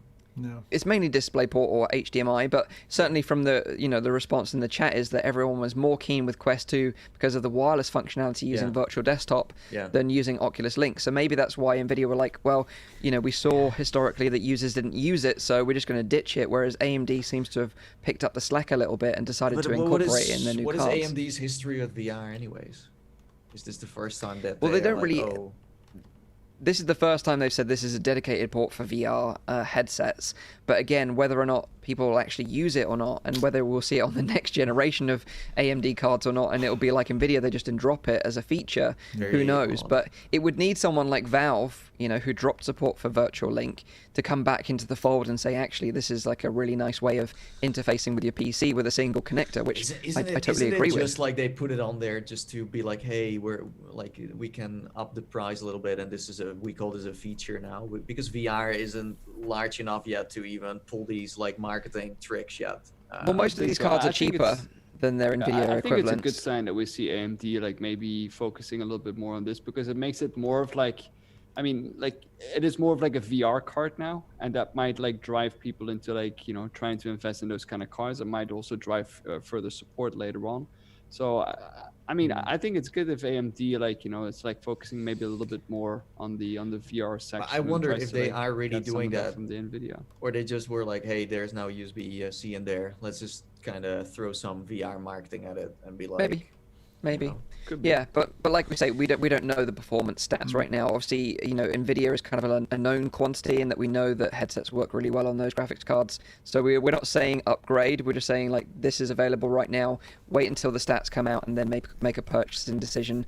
You know, maybe you can save a couple of $100 and get a faster card, but we just That'd don't be know great if the they real can world pull that specs off. right now in terms of game performance, VR game performance anyway. I'm going to make one more point on this AMD versus NVIDIA thing. Sure. So I think, again, the AMD-NVIDIA race that has been going on for years is fantastic because, if nothing else, it means, even if, in my opinion, NVIDIA's been kind of ahead for the best part of 10 years in terms of their driver support and actually their price performance ratio. And even if they're getting close or one's overtaking the other, that's competition. And that competition is precisely what we need against Facebook. Like we need the equivalent. I mean, we're going to keep saying this and keep echoing it, but that's the kind of ecosystem you need for this kind of fair dichotomy between the two sides that's going to be the best outcome for consumers and actually for the technology. It drives those teams harder. It drives their deals down. It drives science forward. That's what I want to see. And it's really weird that we're still in a one-horse race to some extent. And there's a couple of other horses bolting in different directions, but we have these kind of strange little ecosystems happening because VR isn't big enough yet.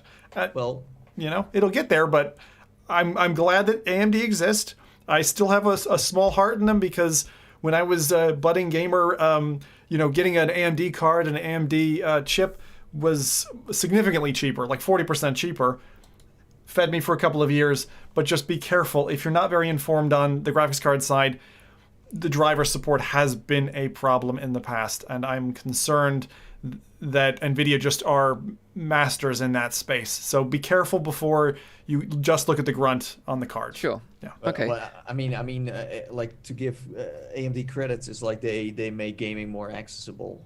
And NVIDIA sure. for the That's reach. why I think they're so great. It's very expensive stuff, and with AMD you can also enjoy video games for a way lower price.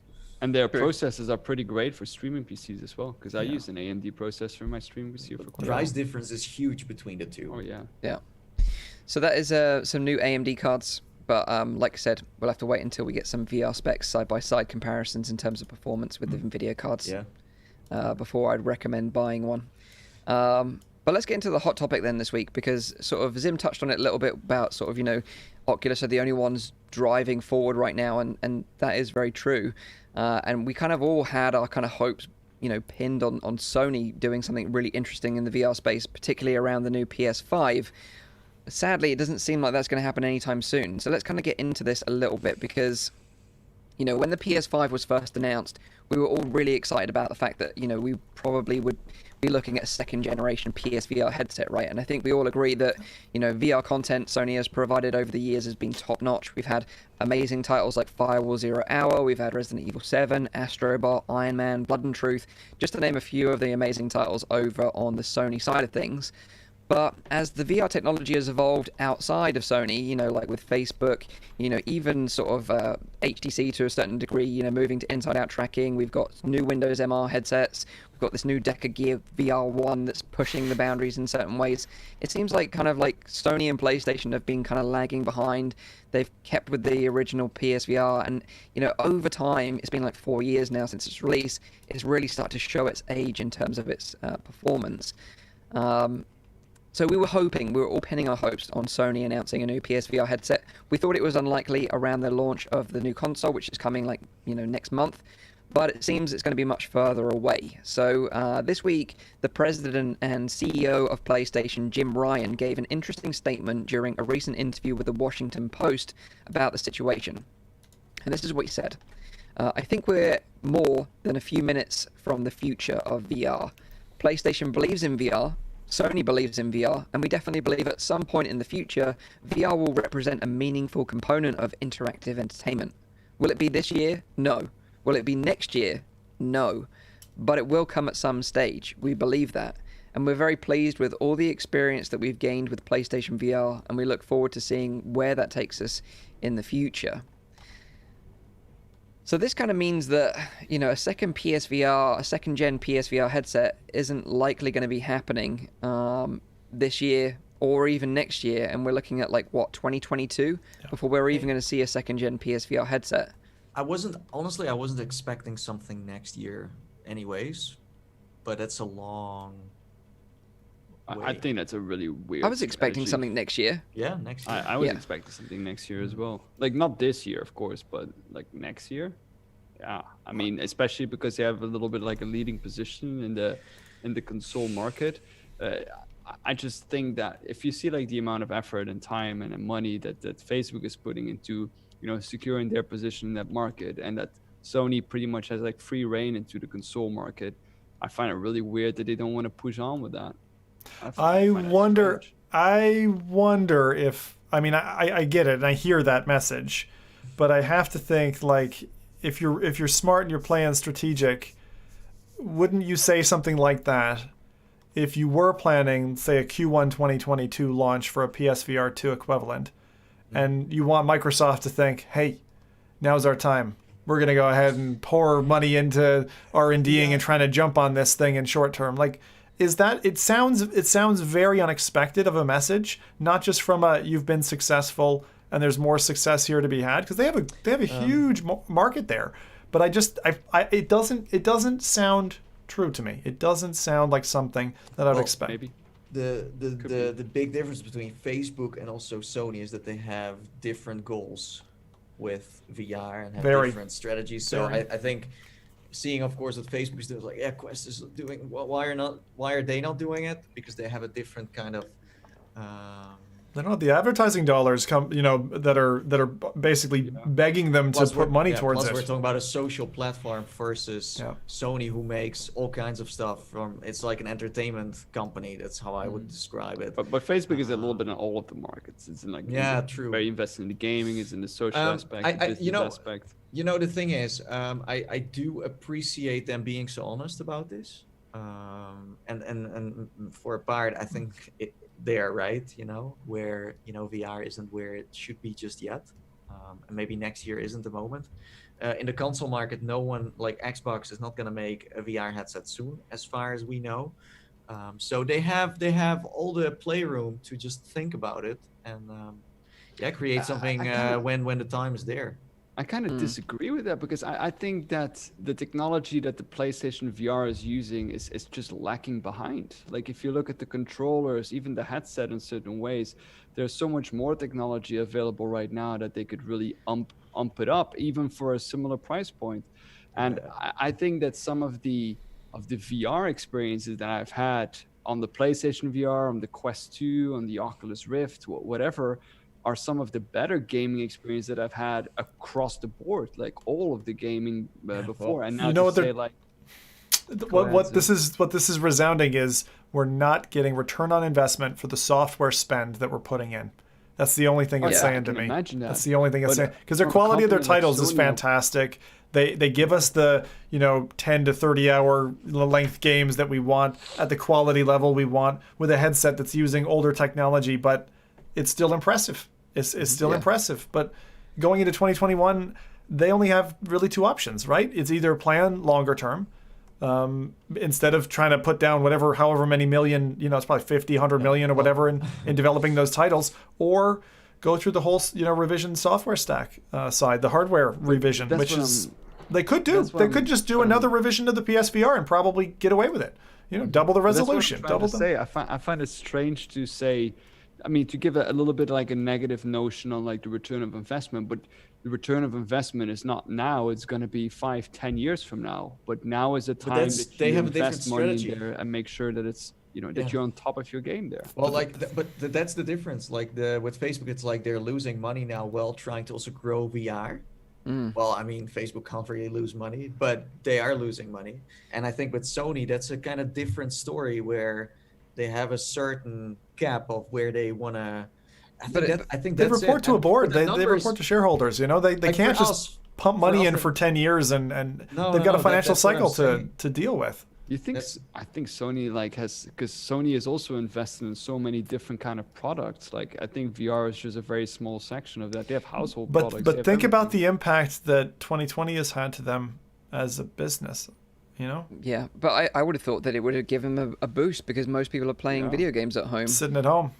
But the thing is, I think they're more interested in competing with Xbox right now than pushing VR any further forward. I think that's their main focus. But don't you think that the VR component could give them that little bit of edge of like why people should invest? Okay, again, a PlayStation. I'm not that interested in VR.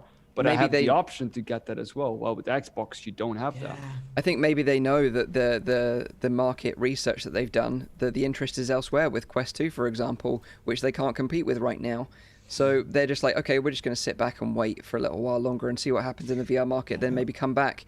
But they're clearly working on something behind the scenes because we've talked about it many times on the podcast before with prototypes of hand tracking controllers and wireless patents we've seen, and all that kind of business. So maybe who they're knows? aiming for next gen. That's what you're saying. Yeah, maybe. They definitely have the leverage to just wait this out and just wait and see because they're in the console market. They're not competing with anyone else. Of course, like the Quest 2 is kind of becoming a console, but it's still a PC VR headset too.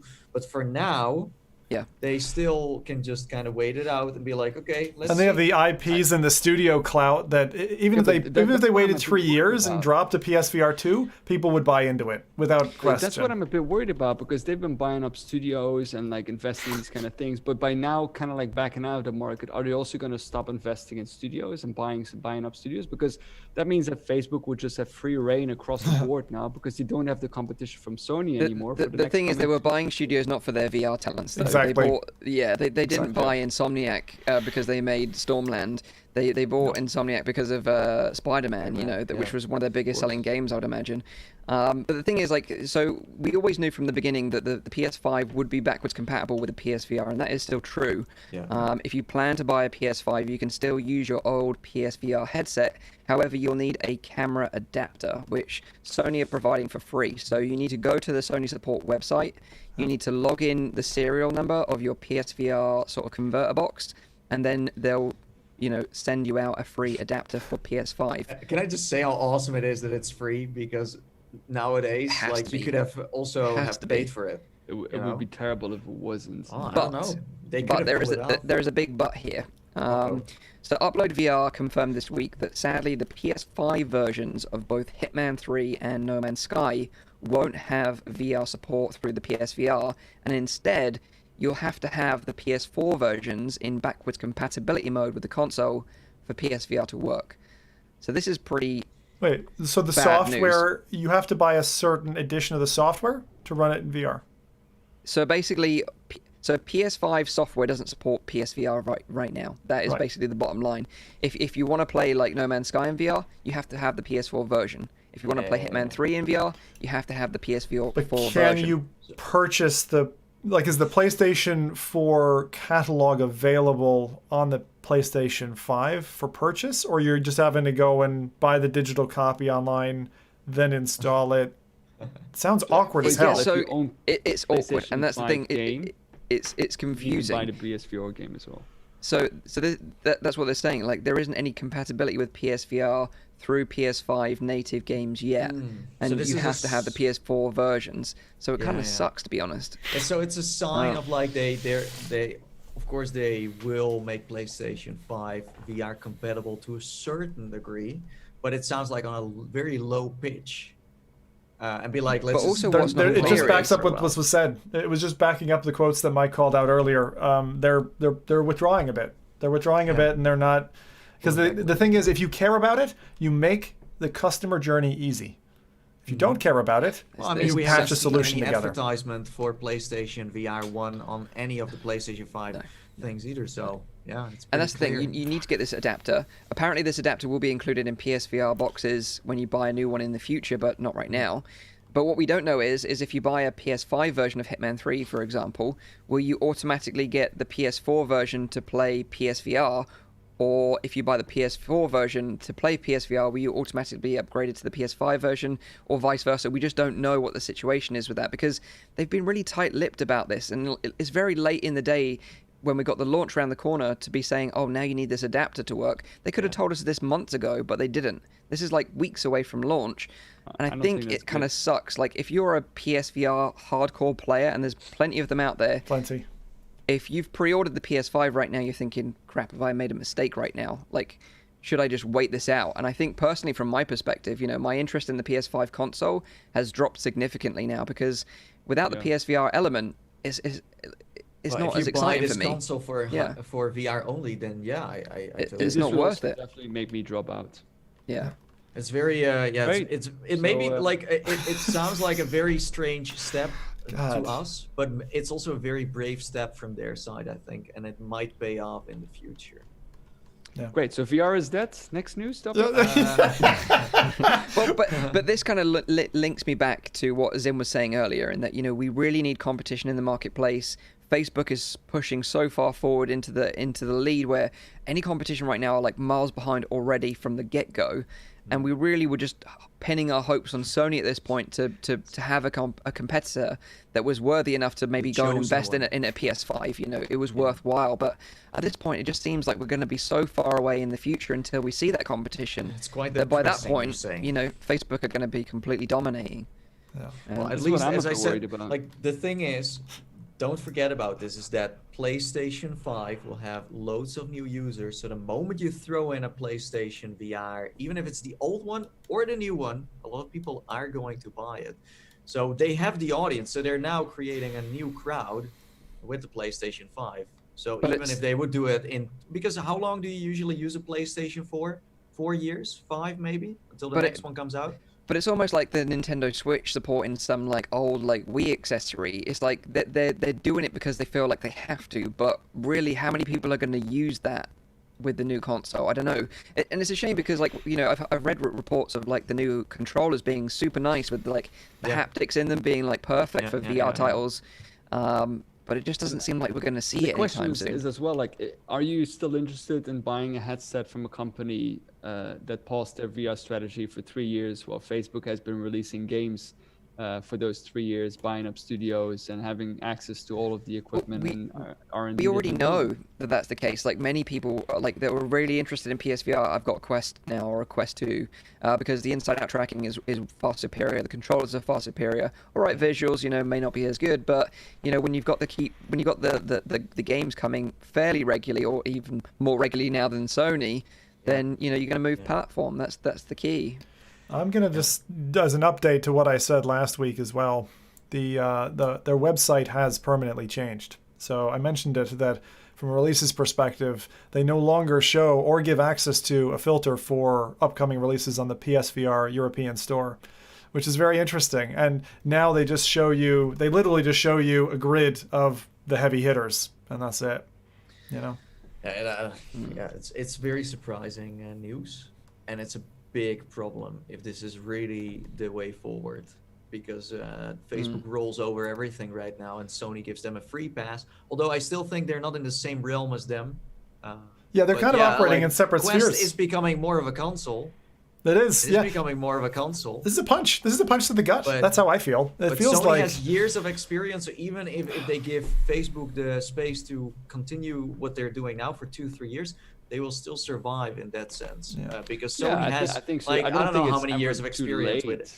I don't think it's ever too late for a company like Sony, because they have their own game developing studios that can probably make awesome VR titles. They go as well. far back, man. They go far back. Like, but they know so much about gaming. Like, especially if if we look at now, like, the state of VR and the monopoly that the Quest 2 has in that market, it would be nice, just for VR in general, to have a competitive player enter that market. And to hear then that a competitive player, the most competitive player that we've had so far, Sony, to be kind of stepping back is worrying. It's just a bit, I mean, not that I think VR is going to die or whatever, it's just a bit worrying for the future of VR. It's clear that the PlayStation VR can't hold out another year, especially without if they don't make any games or they're not pushing that anymore, then it's gonna be a long. I think still the moves, even how bad they might be, with some content, they can still stretch that. But if they don't make any games anymore, I mean, Sony. That's why I love my PlayStation VR, not because of the hardware, but the games were so fucking good. This is really interesting, though. If you're a VR developer working for a studio that's owned by Sony, what are you working on? You know, are you going to be out of a job? Are they going to actually make? Well, are they? No, I'm serious, because it's a very, like, the developer ecosystem. Normally, you roll project to project. If you don't, you get fired. Like, that's generally how, unfortunately, software developers live. Is there any exclusive VR devs working for Sony at this point? Like First Contact Entertainment? They are now making games for Oculus with Solaris.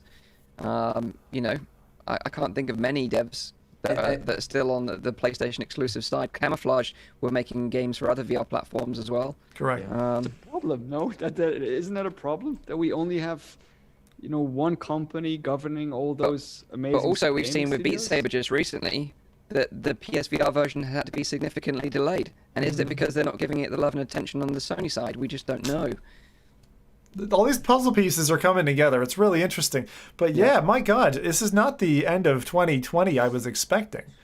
I was really hoping for some a big tease for next year. Even if it was like summer next year, they were like, yeah, we've got a headset coming. And just tease something. I think that would have kept us going and been super happy. Yeah. If they would just make new controllers already. They're not making new controllers. I gave up on that so many years ago. It's unbelievable. I used to say it. Like how much games they put out, how much marketing they put into it, and then suddenly abandon it to a certain degree and be like, oh, hey, all the work we put in there, yeah, but it's not impressive enough. Bye. I mean, Roddy, do you remember VR Inside? We used to talk on VR Inside about this, like before F.Reality, and it was like, the Move controllers, I was so dead set against them. I'm like, just give it a year. Sony have to come out with a better solution. They're not going to leave this 6-year-old thing. They left it, and it's still there. Yeah. But like what Nathan says, they still limp along, and they actually function so weirdly. If you've played Iron Man, they actually work pretty damn well. It's amazing. It's just strange, and they, you know, if they hit your wall, they don't take a chunk out of your wall. So like, there's actually some benefits to those controllers. That's why I still believe that this headset can pull it off. It's just if there's no development anymore, then it's like exactly.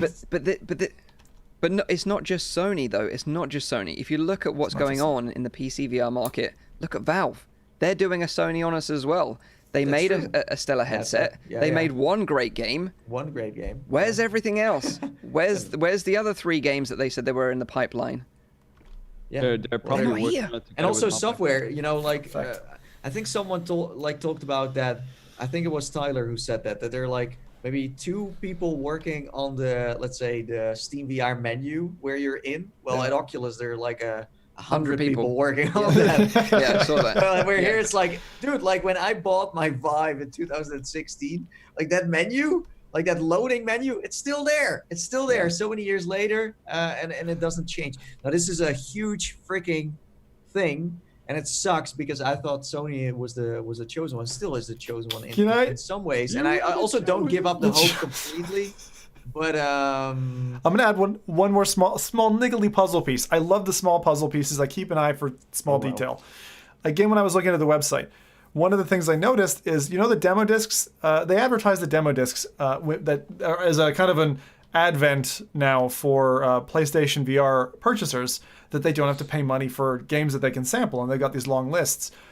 Usually, large players like Sony have their websites scrubbed clean. There aren't typos, there aren't issues, but on this new page, as I said, that's popped up now and is like your only front door, it's still saying, with showing 3 columns of 3 different play discs you can play with, and PSVR owners, if you didn't know about this, go download the demo discs 1, 2, and 3, and they're still saying, oh, there's 2 demo discs available, not 3. And it's very bizarre to have a major company have like this glaring typographical error in the middle of a page that's your only landing page for PlayStation VR content. Very strange.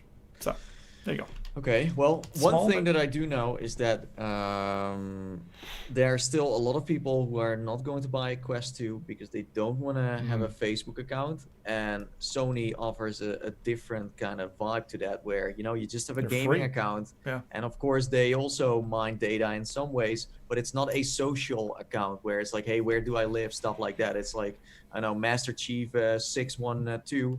And with some random information like I like these games and these are my achievements, and that's it.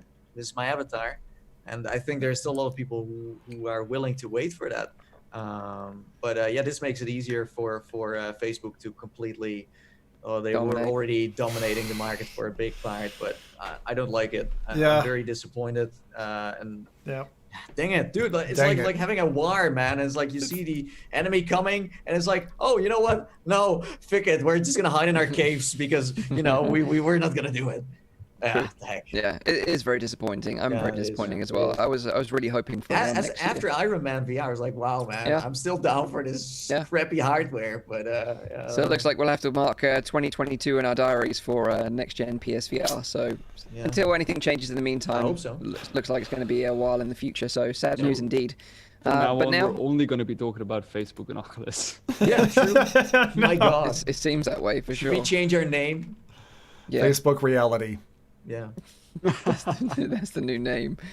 do So it now all let's hand it over to Zim for the latest releases this week. Apologies for my audio. Not the PlayStation VR. No PlayStation VR games, I don't think.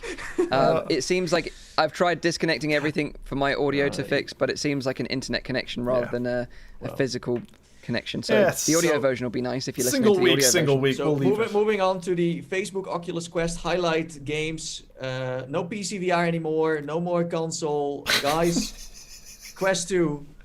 This is it.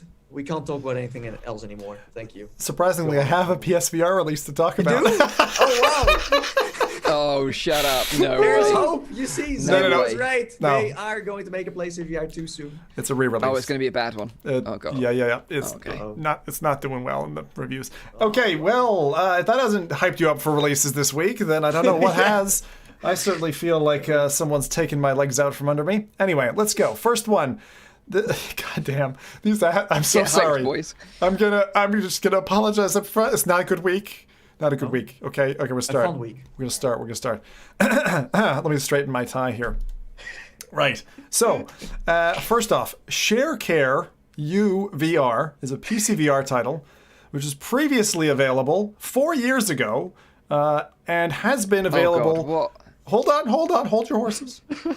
Has been available in a free edition, the 2017 version, and is now coming on Oculus and Steam in kind of like their final life, I suppose, or they're maybe just going to re-release this every 2 years for $35, £25 approximately, depends on where you buy it. Okay, so this is by ShareCare Reality Lab, which just makes me think of Care Bears or something. I don't know, it's fucking weird.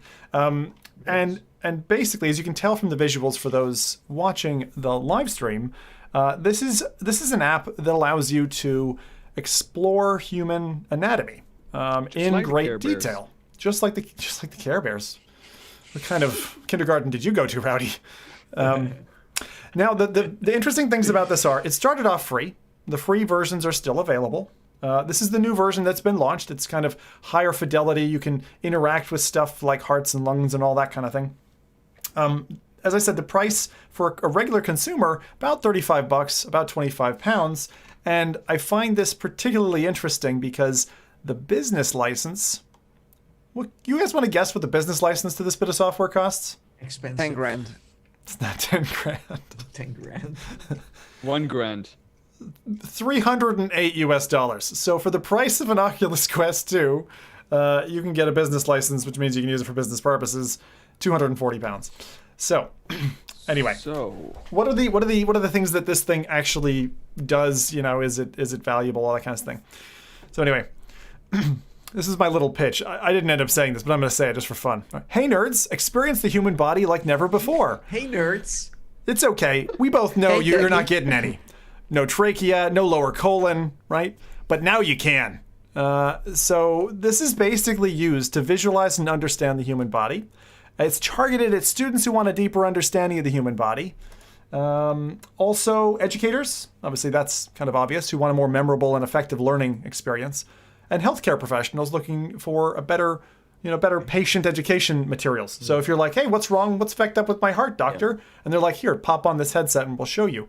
So this is not just like 2D. It's funny because they do pitch this app very much as something that, like, if you're new to VR, and they even talked about targeting gamers, they're like, if you want the best in 3D graphics, then gamers, we've got this for you. They literally look at the store page. We all know that gamers are very interested in the inside of their colon, so sure. So, but I understand why they are doing that, because I think we spoke about this before, is that these kind of like healthcare focused apps, they don't have a place anywhere on the store. They don't have their own kind of place. So you need to sell it this way and be like, hey nerds, hey, you want to do this? I like the hey nerds part, got me, man. I'm like, totally interested. Glad you like that. No, but it's a problem, and that's why they're like try-harding in the description, I think. Yeah. But it's because it's a cool thing. I mean, if you're interested in that. No, I think it's really, this is the best, this is what caught my eye. This is easily the best looking healthcare app that I've seen. And the thing I wanted to say was, if you're, for example, a parent at home homeschooling your kids in this time, I think it's a really interesting idea. Yeah. There's a slightly lower fidelity version available for free. So go back, look at ShareCare U for the 2017 edition. Maybe don't pay for this one unless you're really, really keen on looking at blackened lungs, which we are now currently on stream, which look pretty awful. But if you're into that kind of stuff, this is definitely the highest quality app that I've seen. And they've got the pedigree. They've kind of taken this along the years. They've enhanced it over time. And there's some good video footage on this if you want to check it out before, spending your hard-earned money.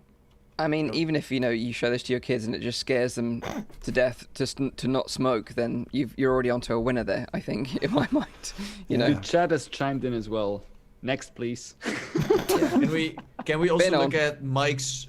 Oh wait, there is no brain. Never mind. Oh. Shots fired. Shots fired at the cap. Next up, right, lads, this is the PSVR release, so buckle your seatbelts, okay? So this is Twilight Path, landing on PSVR for the first time. Nice. $15, £12 by Charm Games. Those people who brought us Form, which was actually quite a good good game. 27th of October is when it landed.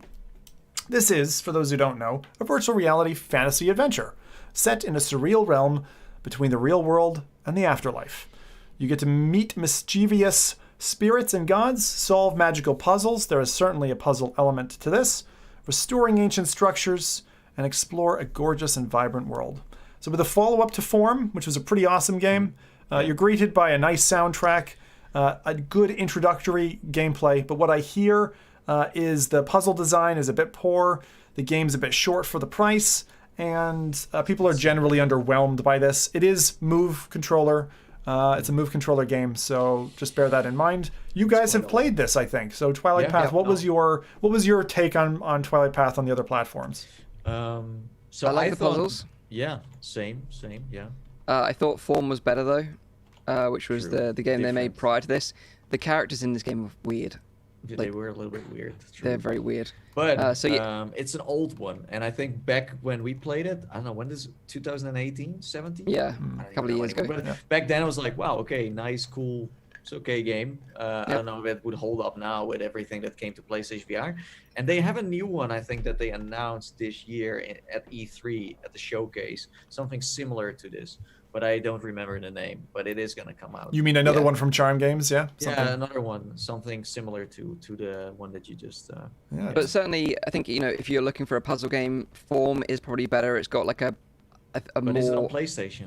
I think so, yeah. It's got like a more sci-fi vibe to it. A couple years ago, yeah. I thought the puzzle design was a little bit better and the whole environments were more interesting. Form is pretty bite-sized, though. It's pretty short. Like, it's not an experience... This is short as well. That's the thing. They're both... The thing is, they had really polished experiences, which is what I liked. But Charm Games, I'd like to see more from them. I'm glad, Nathan, you're saying that maybe there's something else coming from them, because I didn't know that. And I did... The thing is, when you, play a title like Form, and you're like, I'm bought in. I'll play another one of these games.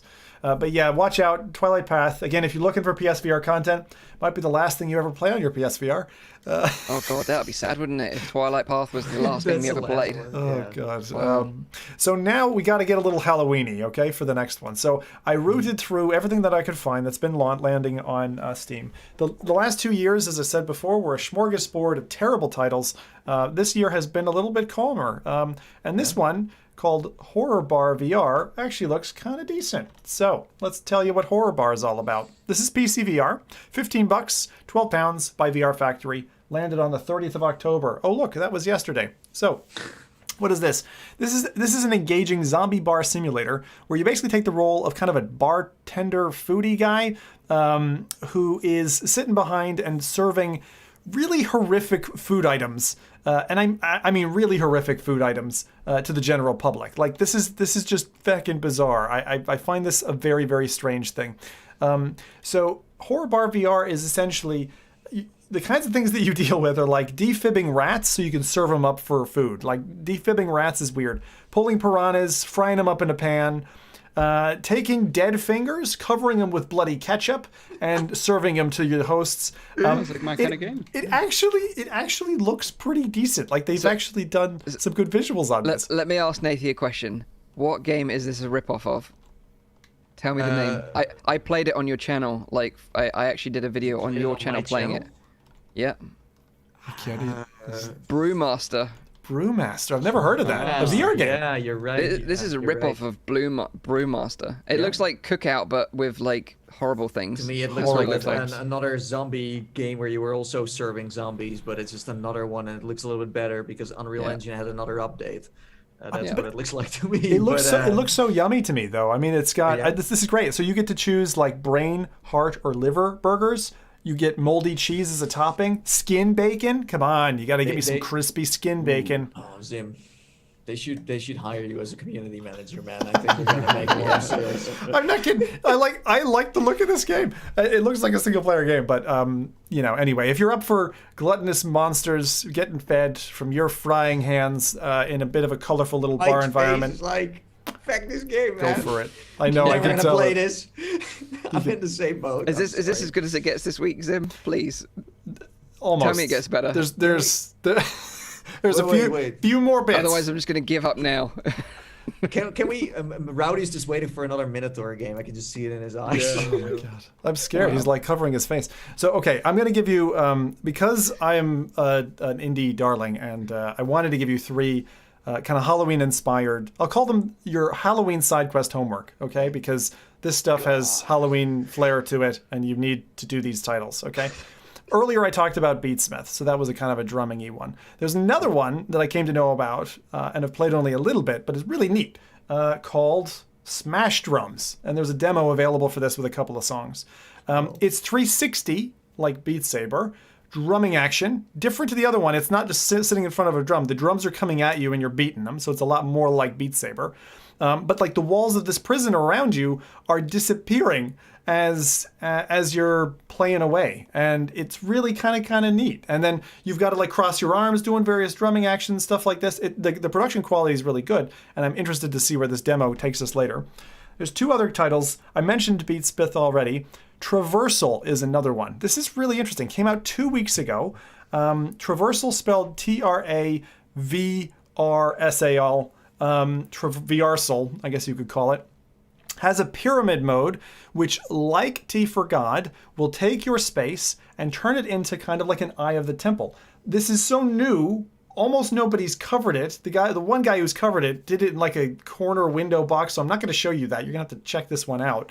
I will play it at some stage. But like I for God, Eye of the Temple and T for God, it's non-Euclidean geometry. You're wandering around like a cobweb-filled, pretty brightly lit maze, and there's like spike traps that drop on your head and stuff like that. I was playing this a bit earlier. It's really neat. It's well done. But not only do you have something like that, which makes you feel like Tomb Raider, you've also got in there, and these are done in pretty good quality, a gallery mode, which is really weird. So you take your room scale space, whatever that is, and you step into an art gallery and you see high fidelity like photographs on the wall, like hanging in it looks like a much larger space than what you're actually in. And there's this little like cord rope keeping you in your spot and little arrows on the ground. So you walk around, and as you do that, again, kind of like Sightline the Chair for anyone who's been around forever. Oh my God. It's a bit like that. So as you walk around the wall, the room is changing and the art is changing, and it's really neat. So if you've liked T for God, check out Traversal. I think you'll like it. There is also a mode in there where you can be a human Pac-Man with ghosts in a 3D environment chasing you, and you have to chomp food. So it's going to be fun for some creators to go play Traversal. Check those out. So that's Traversal, Beat Smith, and Smash Drums. That's your side quest homework from Zim this week. And the last thing I'll say is, in our PSVR realm, they are doing kind of a hotcake sale, and you can get, if you really want your pants or panties scared off, Resident Evil 7 for a tenner. So for 10 quid, you can go get Resident Evil 7. Pick up the DLC, especially the one where you get your fingers chopped off. I promise you, it's going to make you feel funny. That's it for our releases this week. I'll do a quick recap.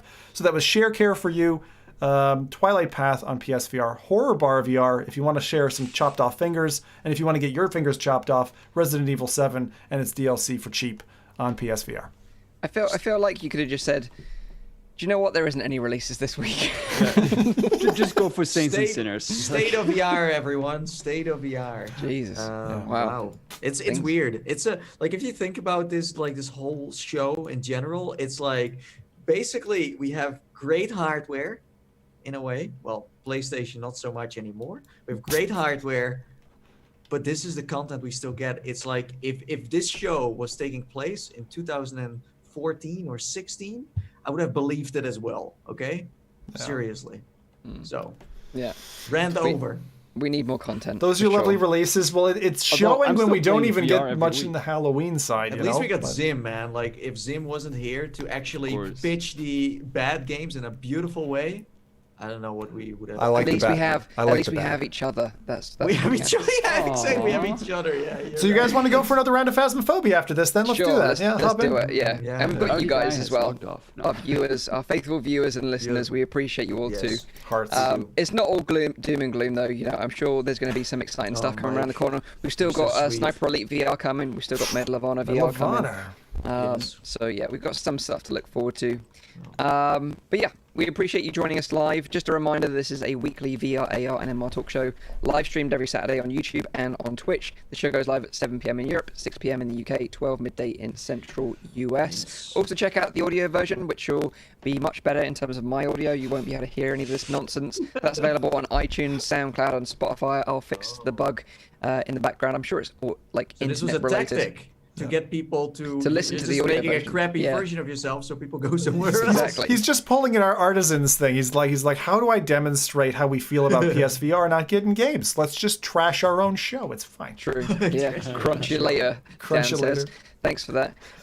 Hit the like button if you enjoyed the show. Subscribe to the channel for all our future content where things will be better in the future. And yeah, have a great Halloween. Enjoy it with your friends and family. Keep safe. And until next week, take care. Bye-bye. Bye. See you later. Bye. Ooh.